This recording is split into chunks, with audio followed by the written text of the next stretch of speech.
Dans l'épître de Jacques, au chapitre 5 et du verset 13 à 19, il est dit: quelqu'un parmi vous est-il dans la souffrance, qu'il prie? Quelqu'un est-il dans la joie, qu'il chante des cantiques? Quelqu'un parmi vous est-il malade, qu'il appelle les anciens de l'Église, et que les anciens prient pour lui en loignant d'huile au nom du Seigneur? La prière de la foi sauvera le malade, et le Seigneur le relèvera. Et s'il a commis des péchés, il lui sera pardonné.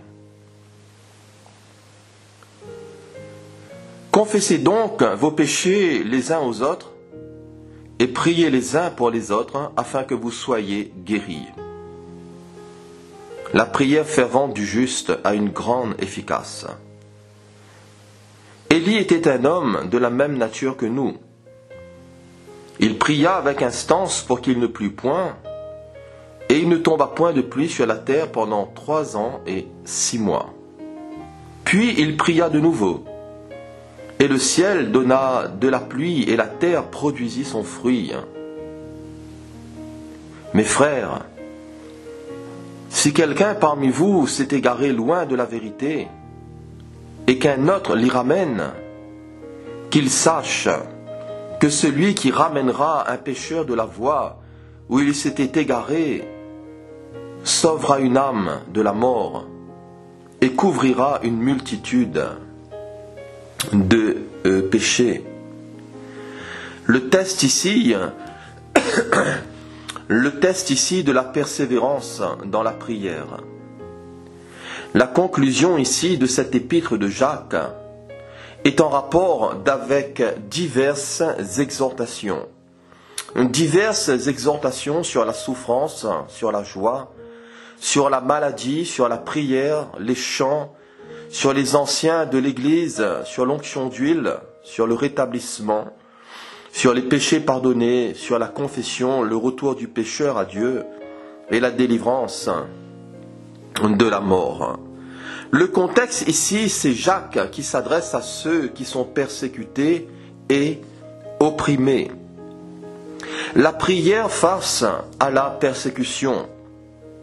D'après les statistiques, plus de 360 millions de chrétiens ont été persécutés dans le monde en 2022. C'est le rapport de l'ONG Porte Ouverte. Question: avez-vous déjà été persécuté pour Jésus? Avez-vous déjà été persécuté à cause de votre foi en Jésus-Christ? Dans 2 Timothée 3,12, il est dit du reste: tous ceux qui veulent vivre pieusement en Jésus-Christ seront persécutés. Aux Corinthiens, Paul dira: nous sommes pressés de toute manière, mais non réduits à l'extrémité. Dans la détresse, mais non dans le désespoir. Persécutés, mais non abandonnés. Faisons cette prière avec le psalmiste qui dira: mes destinées sont dans ta main. Délivre-moi de mes ennemis et de mes persécuteurs. Dans la persécution, il y a une solution. C'est l'intercession. La prière est essentielle pour supporter les afflictions et pour conserver notre joie. La Bible nous dit que le malheur atteint souvent le juste, mais l'Éternel l'en délivre toujours. Dans Acte 16, Paul et Silas étaient en prison à cause de leur foi en Jésus. Et vers le milieu de la nuit, ils priaient et ils chantaient les louanges de Dieu. La prière est essentielle pour supporter les afflictions et pour conserver notre joie. De quel type d'affliction souffrons-nous? Pierre dira dans son épître que personne d'entre vous en effet ne souffre comme meurtrier, ou voleur, ou malfaiteur, ou pour s'être ingéré dans les affaires d'autrui. Mais si quelqu'un souffre comme chrétien, qu'il n'en ait point honte. Dans l'affliction, nous pouvons bénéficier du soutien des anciens. c'est-à-dire des presbytéros en grec. Les brebis de Jésus qui peuvent être blessées, les brebis du Seigneur qui peuvent être épuisées, doivent aller aussi vers leur berger, vers leur pasteur, qui prieront pour elles, qui intercéderont pour elles et qui demanderont aussi au Seigneur la grâce de renouveler aussi ces brebis qui sont fatiguées, qui sont chargées. Et au-delà du grand berger de nos âmes qui est le Christ Jésus, nous devons venir vers Jésus afin de nous décharger sur lui de tous nos soucis parce que lui-même prend soin de nous.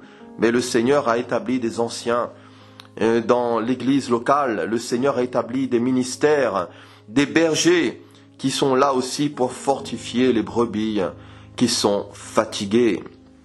Les anciens doivent prier et ils doivent oindre d'huile au nom du Seigneur, être huilés. Dans la mission des 12, dans Marc 6, il est dit qu'ils chassaient beaucoup de démons et ils oignaient d'huile beaucoup de malades et les guérissaient. L'huile est le symbole de l'esprit. Et concernant les dons spirituels, dans 1 Corinthiens 12, du verset 4 à 11, il est dit qu'il y a diversité de dons, mais le même esprit. Diversité de ministères, mais le même Seigneur. Diversité d'opérations, mais le même Dieu qui opère tout en tous. Et nous avons dans ce verset 4 la Trinité. Au verset 7, « Or à chacun la manifestation de l'Esprit est donnée pour l'utilité commune. En effet, à l'un est donné par l'Esprit une parole de sagesse, à un autre une parole de connaissance, selon le même Esprit, à un autre la foi, par le même Esprit, à un nom le don des guérisons, par le même Esprit, à un autre le don d'opérer des miracles, à un autre la prophétie, à un autre le discernement des esprits, à un autre la diversité des langues, à un autre l'interprétation des langues, un seul et même esprit opère toutes ces choses, les distribuant à chacun en particulier comme il veut. L'huile est le symbole de l'esprit et l'esprit de Dieu agit. Le Seigneur Jésus lui-même a pu dire que l'esprit du Seigneur est sur moi parce qu'il m'a oint pour annoncer de bonnes nouvelles aux pauvres. Et dans les Actes des Apôtres, il nous est dit que Jésus, oint du Saint-Esprit, allait de lieu en lieu, il faisait du bien, et il guérissait, il délivrait tous ceux qui étaient sous l'empire du diable, parce que Dieu était avec lui. Le rétablissement dans l'affliction. Jacques nous dit dans son verset 15 que la prière de la foi sauvera le malade. Sauver, en grec, c'est sozo, c'est-à-dire sauver, garder sain et sauf, délivrer du danger ou de la destruction. Quelqu'un d'un préjudice ou d'un péril, sauver du dépérissement quelqu'un qui souffre, c'est-à-dire qui souffre de maladie, le guérir, lui redonner la santé morale, la santé psychique, la santé spirituelle, et voire même aussi la santé physique. Vous savez, cette femme atteinte d'une perte de sang dans l'évangile, elle dira en elle-même, si je puis seulement toucher son vêtement, je serai guéri. Sozo. Jésus se retourna et dit en la voyant, prends courage ma fille, ta foi t'a guéri. Cette femme fut guérie à l'heure même. Sozo. Concernant l'efficacité et la puissance de la prière, Jacques dira au verset 17, il prendra l'exemple d'Élie afin de nous encourager à la prière, à une prière efficace, puisque la prière du juste a une grande efficace. N'oublions pas qu'Élie était un homme de la même nature que nous. Pour terminer son épître, Jacques a un dernier appel à faire par rapport au salut. Et il dira au verset 19 et 20, « Mes frères, si quelqu'un parmi vous s'est égaré loin de la vérité, et qu'un autre l'y ramène, qu'il sache que celui qui ramènera un pécheur de la voie où il s'était égaré, sauvera une âme de la mort et couvrira une multitude de péchés. » Attention de s'éloigner de Jésus. Et le rôle de l'Église, ramener, voyez-vous, les cœurs toujours vers le Seigneur. Que Dieu nous aide. Que Dieu nous aide dans notre vie de prière. Que le Seigneur nous aide au sein de nos afflictions. Que le Seigneur puisse nous rétablir, nous relever, nous fortifier, non seulement nous-mêmes, mais aussi peut-être quelqu'un qui passe par une souffrance, quelqu'un qui passe par une épreuve, par une grande difficulté.